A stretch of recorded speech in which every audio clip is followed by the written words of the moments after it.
Banky special. Yeah. Pure deliciousness. Pure deliciousness, man. My name is Banky, man. Everybody calls me Banky. That's the name that I got from my grandmother when I was young. I'm coming out here after 30 years. Yeah, I ain't got nothing, but I'm gonna have something because I'm rich in personality, you know, and I'm rich in love. My family love me, and that's really all that counts. Shout out to everybody out there on Team Banky Pound, man. I appreciate the love.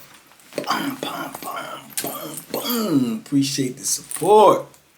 We out here, 33 years of prison stories. We at 75K, baby. Salute TVP. We on our way, 25 more K, and we right there where we want to be. We put this plaque up here on the wall, man, so we can represent, you know, get this message out to more people, man. So salute to everybody who's watched every or any video that I ever put out, man. Big love, man. I definitely appreciate you. I appreciate you, and salute to everybody who hit that subscribe button. Man, today I want to talk to y'all about one of my homeboys, man. One of my homeboys, I don't know what made me think of him, man, but his name popped up in my head, man, so I figured I'd share this story with y'all, man. Old Frazier, man. Frazier was a unique character, man. He was a unique character, man. Big old tall dude, man. You might want to say he kind of look goofy, like he's probably about 6'3", you know, 6'3", 6'4", somewhere up in there.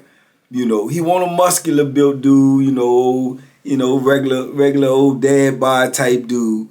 Kind of like, you know, them dudes that had the little round joint in the front, the hairline like it's gonna recede, you know, it's gonna recede. Had one of them joints.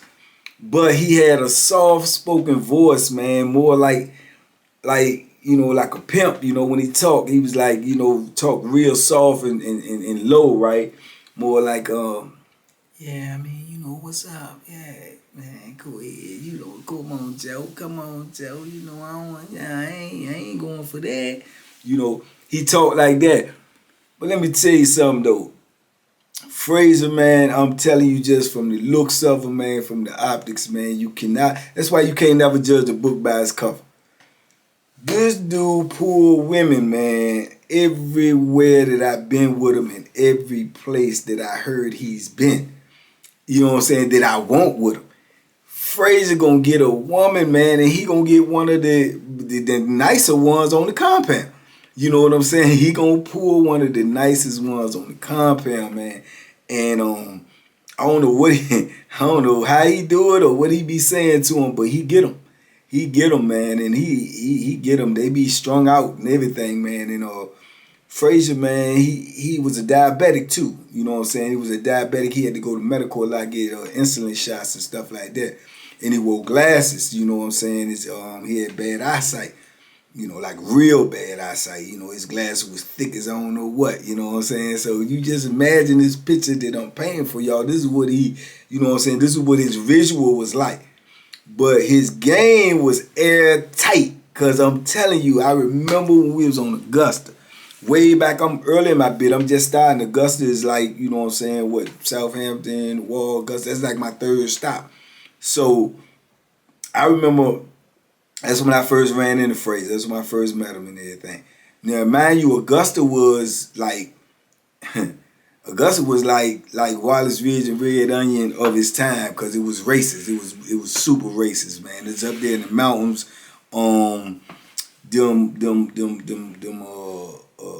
Races up there was vicious, man. Them people was terrible, man.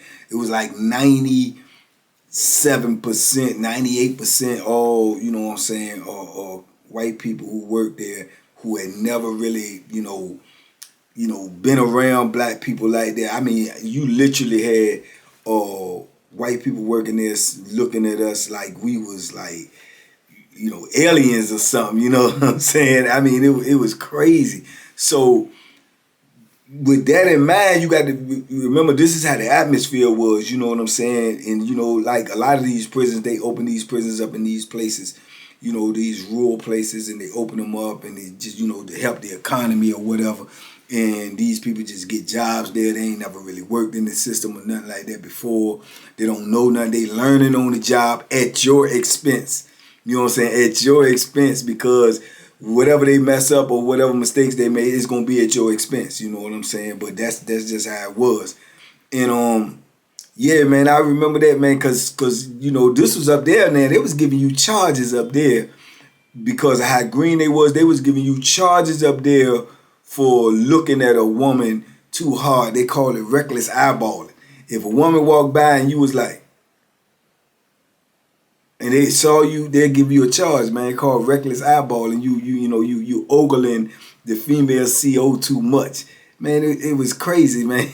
It was insane. And then you got to imagine now they racist, and you got these, white women working there, and then you got these white men working there, and they would see you, and they would get even more aggressive or towards you, or more vicious towards you, because they was more or less trying to protect, their women from you, as if you was a super threat, just by being there.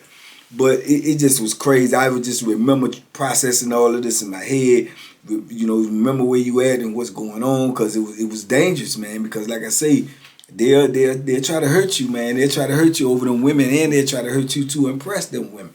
You know what I'm saying? So now, this is the atmosphere up there. Some of these white women, as well as the white men, but the white women, man, they would look at you in disgust, like, they just couldn't even, like they just hated a black guy.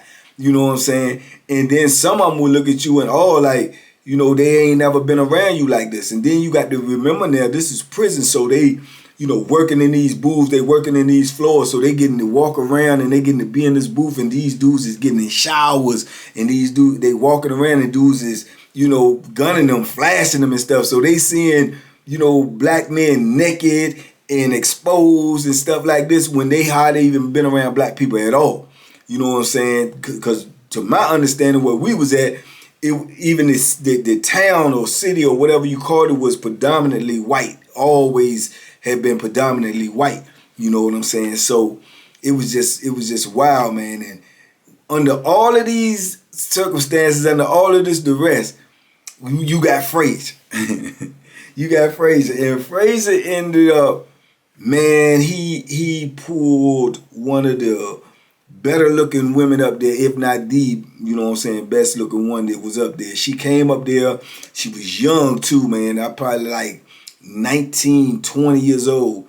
And Frazier at the time might have been about 25, 26, somewhere up in there. And man, just when this woman came on the compound, dudes was looking at her because of the way her body was. She had a real nice body or whatever. And she was young and she was pretty. So everybody is talking about it because that's what they do in prison. With the pool of women that you are visually able to see, which is not many, a lot of times it's not gonna be too good. So when you got one that stand out, it's gonna be word of mouth. It's gonna be spreading. Oh, did you see that officer? Such. So her name had been popping. Dudes had, knew about it. Then you had the male COs that was there. They was trying to get with it. Then you had a couple of black COs there. Not too many, but you had a couple. All of them was trying to get with it because she was a real nice looking woman. Fraser Gallo. Fraser Gallo, man. It was like, couldn't nobody even believe, but Fraser had her, man. He had cut into her somehow. He had started talking to her. Next thing you know, they was exchanging letters. She was trying to sneak down there to see him. Man, she got to working in the building, and Fraser is in the building there. And these buildings on Augusta is like different blocks. I'm trying to remember how Augusta 1, 2, 3, 4. It's like 4 blocks in the building. 2 up top and 2 down the bottom. So Fraser was up top on this side. She started working in the building up top on this side. Man, Fraser was so brave and so bold. This type of stuff right here can get you an escape charge. Fraser was hollering at dudes that slept in her building and he slept in this building, he would holler at dudes, say when she worked on the night shift, switch cells with her. You know what I'm saying? Now, this ain't even in a block. If you get caught switching cells in a block, if you get caught in a cell that you don't supposed to be in, especially during count time or something like that, first of all, you're going straight to jail. Second of all, you may get an escape charge. But you talking about inside this block. He going outside of his block to a whole nother block and switching cells with the dude. And if both of them get caught, both of them going to jail, both of them get escape charge. Probably gonna have to go to street court. So he was doing it though, you know what I'm saying, and getting away with it, and she knew it. So what would happen is when she go on her break or whatever, she would go to his cell and be talking to him, standing in his cell talking to him, man. And being that I knew Fraser and other dudes knew him, this is how I know this inside information. But man, he was he was ecstatic about it, and as he should have been, you know what I'm saying? But man, she was coming to the cell, talking to him at night. He's sneaking in there, staying down there. All the nights that she worked, she coming to the cell, man. She was even, you know, performing little acts on him by putting her hand in the cell, and I mean, it was just crazy, man. Fraser was getting away with bloody murder, man. But just like everything in penitentiary, once the word get out, is you on a dead end. You know what I'm saying? It's just a matter of time you're gonna crash and burn. So the word that got out about he's supposed to be messing with it, and it got back to the wrong ears. You know, it's like somebody in the administration. And like I told you, they was super racist up there. So now it was just a matter of time that this just was gonna come to a crashing end. And man, once they found out, man, they snatched Fraser up so fast and got him up off of there probably with a whooping. You know what I'm saying? Got him up off of there probably with a whooping. And they, like ostracized the girl, man. They talked about her so bad. The rumors is they put it out there in the community that she was up in the prison, sleeping with black guys, and man, she was just like supposed to be ostracized all up in her community and everything. But Fraser ended up going somewhere else. She liked the Fraser so much, she started coming see him.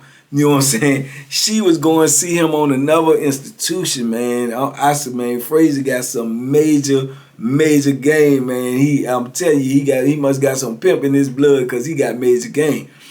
But the crazy thing about it too, now, Fraser was a go hard dude. I mean, man, he used to lean on dudes. I mean, lean on them because he was big. Like I say, not muscular big, but big. He was towering about 6'3", 6'4". And even though he had a soft-spoken voice, he was aggressive. You know what I'm saying? Man, Fraser was taxing dudes, man, knocking dudes out on the yard, knocking dudes out in the pod, and he will put that Bethlehem in you. So dudes was scared of him. I mean, scared of him. He, running store boxes and stuff. I done seen him pull up on dudes myself. I'm talking about what I witnessed and be like, yo, you ain't got that money, man. No, you need to get that today, man. You don't get that today, man. I'm telling you, man, that it's going to be bad. All bad for you. I'm telling you, get it today, man. I'm going to break your jaw. I mean that. You know what I'm saying? And dudes was scared of him. You know what I'm saying? Dudes was scared of him. I'm telling you, he was aggressive. He was super aggressive. Even soft-spoken aggressive. But he was aggressive. And he could rumble. You know what I'm saying? He could rumble, man. And, yeah, man, Fraser was he was a different type of cat, man. You know what I'm saying? He was a different type of cat. But, yeah, he ended up leaving, man, and, like I say, I ran into him a couple of other times. This is how I know, the rest of the story. He was telling me the girl was coming to see him. She said she started going to college, and she was in college, and she was still, coming to see him for a while, and then she just ended up fading off because she was catching so much drama about, coming up there to see him.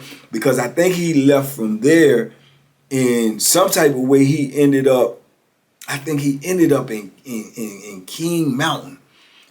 Another part of, out there in the woods. I never been to King Mountain. But some way he ended up in King Mountain, and he was telling me that, she was in college and stuff, but she just write him and everything like that. But he ended up pulling a girl on King Mountain. You know what I'm saying? I never been there, but everybody tell me about the girl he pulled was statuesque. I mean, you know what I'm saying? And he got her. You know what I'm saying? And he let that run his course. until he ended up same thing. These things always end up the same way. Somebody gonna tell on you.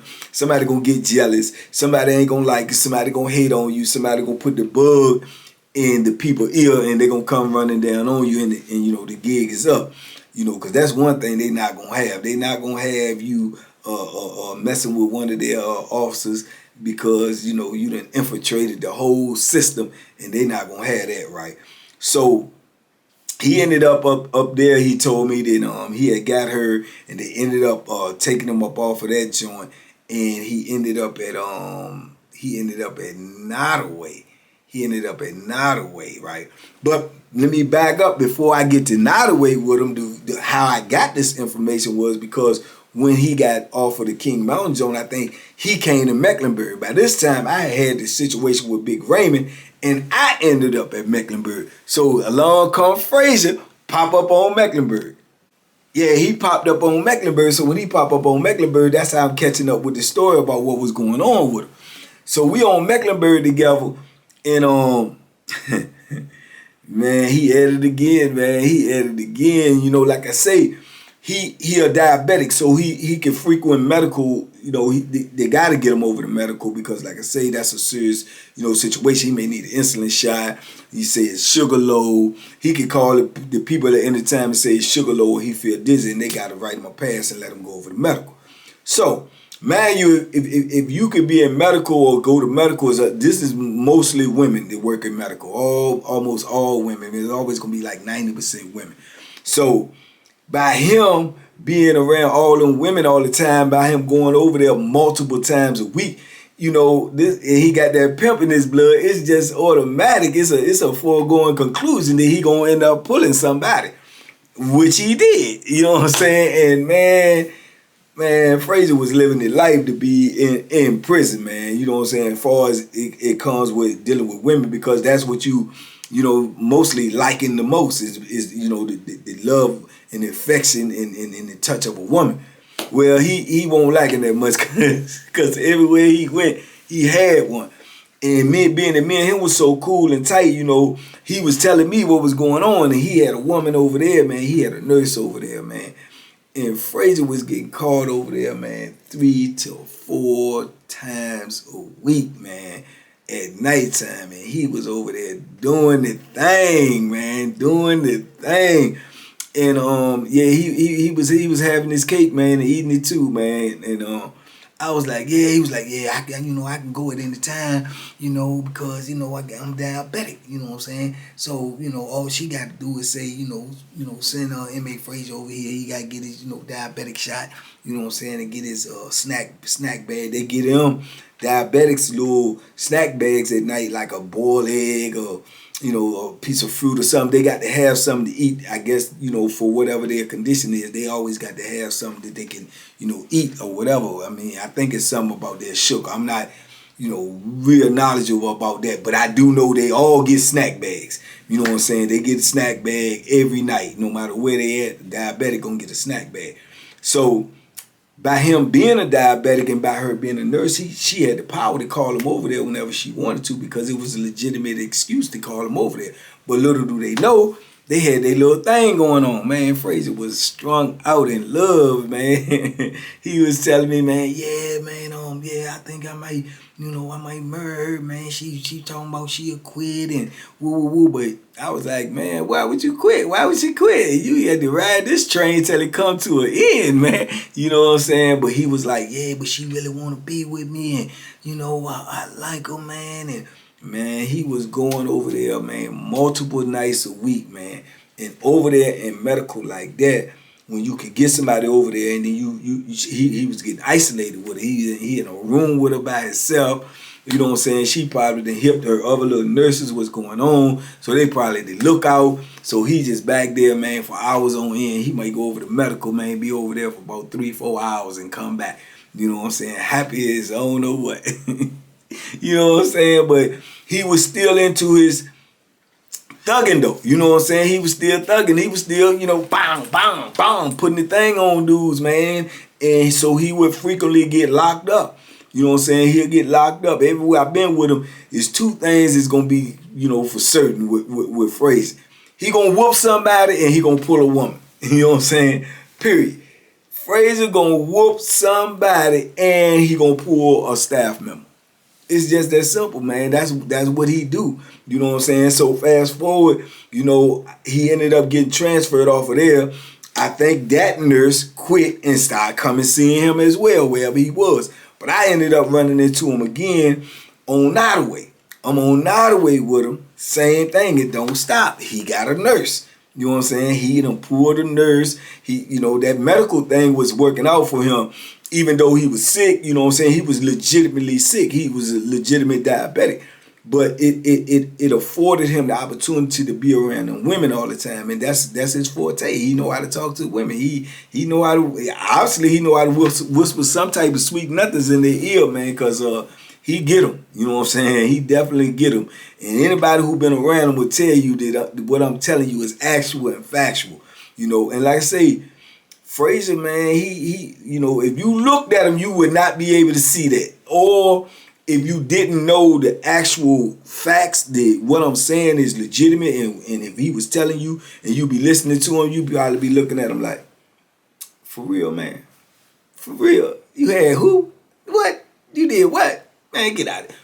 But it was true, man. Man, Fraser done went over that joint and then came back with panties, man. Female panties. He done got the female to take her panties off and give them to him, and he bring them back to the block.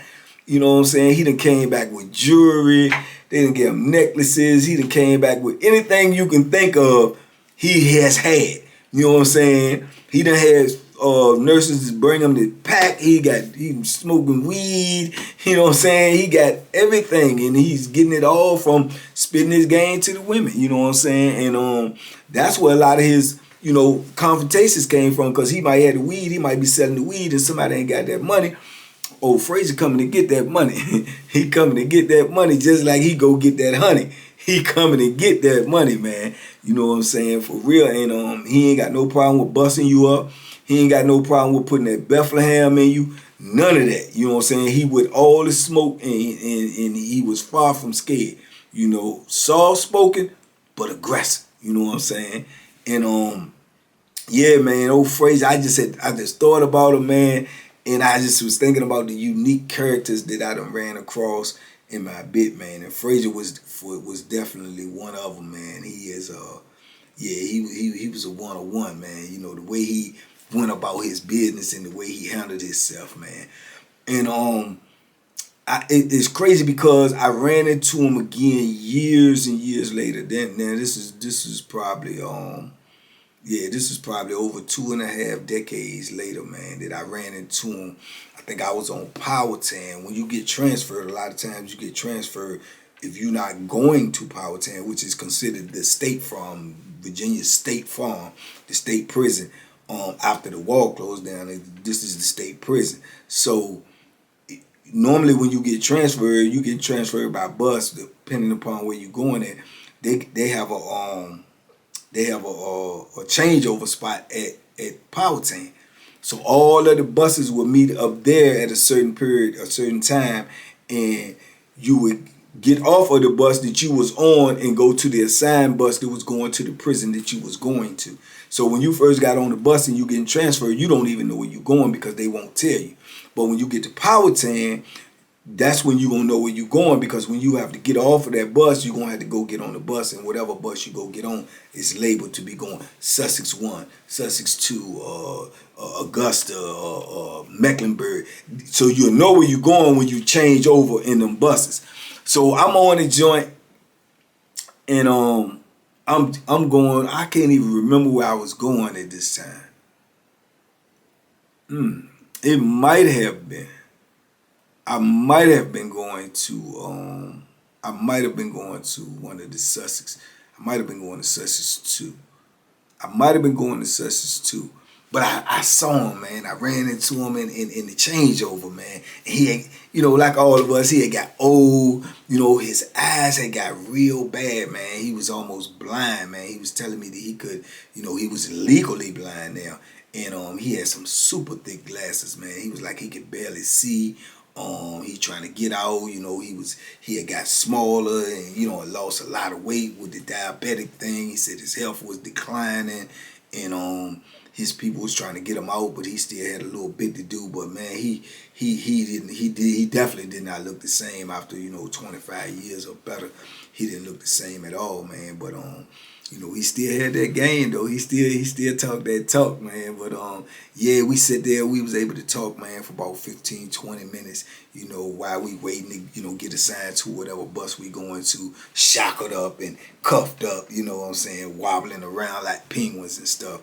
And yeah, man, he was just telling me, all the things he had been through and the different situations. He had ended up putting at Bethlehem and a couple of dudes, you know what I'm saying, and ended up being in the hole for a significant amount of time on 2 different institutions. And when his health started declining, he said, especially his sight and stuff, he said that the sight took a toll on his mental, which made his physical health even collapse even more, man. But yeah, man, he told me, man, that they told him that he will probably be blind within less than a year, completely blind, you know what I'm saying? So I was like, boom, man, I felt so bad for him, man, because like I said, 2 of the worst things that can happen when you incarcerated, man, is to, get sick or to die in prison. Those are the 2 worst things that can happen to you while you're in prison, man. And the third would be, to get old. If you get old in prison, man, and if you carried yourself like a man while you was in there, and you didn't do no negotiations with, your principals, then once you get old, the young cats is, they gonna try to knock your head off. You know what I'm saying? They gonna try to knock your head off. The disrespect is gonna start coming, so it's like, yeah, those are like probably the top 3 things, worst things that can happen to you in prison, man, is to get old, to get sick, or to die. You know what I'm saying? To get killed in prison, man. Those are the worst 3, man. And he was dealing with 2, out of the 3. He had got old and he had got sick. So yeah, man, I just remember, telling him, man, wishing him well and everything, man, and him, me, and yeah, that was the last time I seen him, man. So I don't even know if he still locked up. I pray that he probably isn't, and he got out and probably, got some better medical help and stuff, man, and got himself together, man. So shout out to Fraser, man. But anybody who's around Fraser, especially any of my homeboys is watching this, Dixon and all of you, man, Fraser was a woman getter, and a head splitter. I'm telling you, he would split your head. He was a head splitter and a woman getter. That dude gonna pull a woman, and I don't care what you say. You look at him, and you say, "Oh man, yeah, it'll be him." And you could pick a pool of dudes, and you could bring in some new officers, and you could look at all of them officers, and you could look at them, and they could look all stern and be writing everything up and acting like they the law and they ain't going for nothing. Fraser gonna get one of them. He gonna get one of them. Believe that. He gonna lock in on them. He be, oh yeah, I'm gonna get her. If they put her around me, I'm gonna get her, man. Watch what I tell you now. Believe me now. Believe me, young. I'm gonna get her. And he'll get her. He'll get her. You know what I'm saying? He will get her, man. So yeah, man. But I know this ain't one of the normal stories, but it's reality. It's one of these things that happen in prison. It's about one of these characters in prison that I came across in these 33 years. And I think he was a unique character, man. And I'm sure if I dig more in my brain, I can remember, more about Fraser, because I was around him on a couple of different institutions for quite a minute, man. But yeah, y'all let me know in the comments, man. If y'all want to know any more about, the lover boy Fraser, man, the head splitter and women getter, y'all let me know, man, and talk to me. Y'all know I talk back, man. But like I say, man, it's a blessing in every lesson, man. And the blessing is, man, that Fraser, he learned as he went, man. He learned as he went. He went through hard times, man, in prison. It's just like anybody else. He came in young and, he survived. And that's the blessing, man, because Fraser was in a lot of stuff. And messing with them women, man, them police would kill you, man. They would kill you, man. They would literally kill you. They would beat you to death, man, and make up an excuse about why you died. You know what I'm saying? So, yeah, and he was a bucker. He won't scared. It ain't like they gonna come get him and beat him up and he not gonna fight back.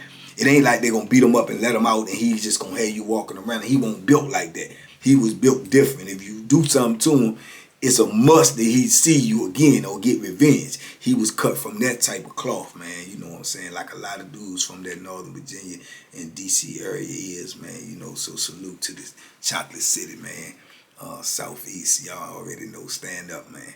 But anyway, man, y'all be safe, be smart, make good decisions, man. I see y'all in 24 hours. Literally, I'll probably see y'all in a little while because as I'm filming this, man, I'm probably going to go live today, man, because we hit 75K, baby. We out here, y'all. Be safe, be smart, make good decisions, man. Duck them hooks, baby. 100K on the way. Let's get it. Bam.